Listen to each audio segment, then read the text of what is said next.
Hi YouTubers, if you like the channel, please share the video or give it a like.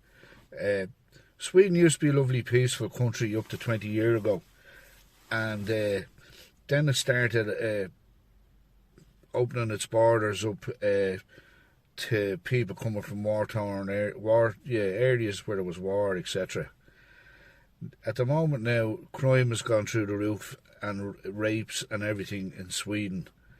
And the previous Prime Minister, when she was in power near the end of her term, Anderson, said that the way they've dealt with it hasn't worked, the integration of people coming in. And basically that wasn't picked up on mainstream media, but she was saying that as the elections approached. But her party lost anyway, and there's a new party in who are disgusted with the way Sweden has gone, and now they're trying to rectify it.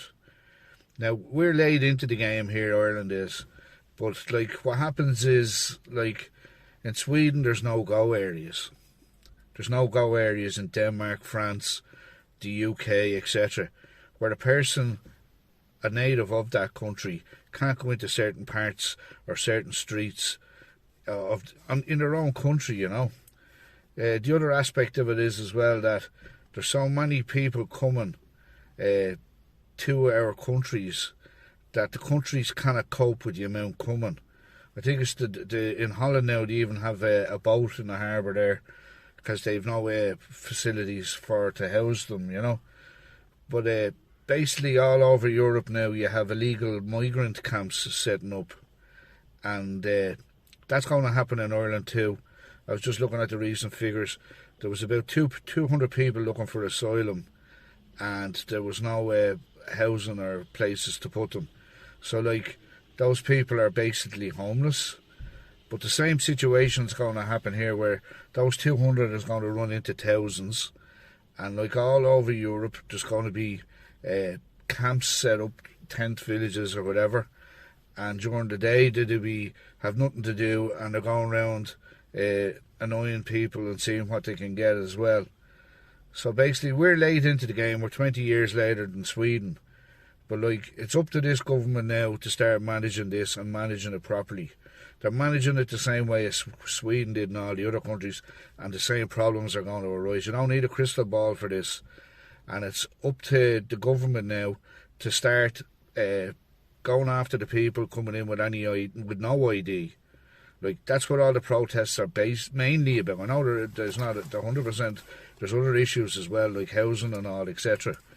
But I think this government has to, wake up.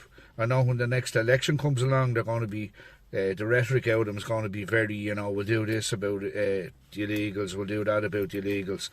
They'll do nothing. It's going to be the same as England, the way the previous British governments have said they come in hard on it and stuff like that.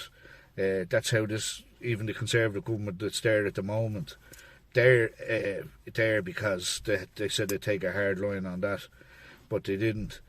But all around Europe, the political landscape is changing. In Sweden now, you have a party who is actually taking on the issues of illegals, etc. In Denmark as well. Denmark, another real friendly country as well. It's tightening up a lot of its laws regarding people coming into the country. Now, the mainstream media will call those governments right-wing. Italy has Meloni. She's been classed as fascist and right-wing, which she isn't. She's only a patriot, a nationalist looking after her own country's issues.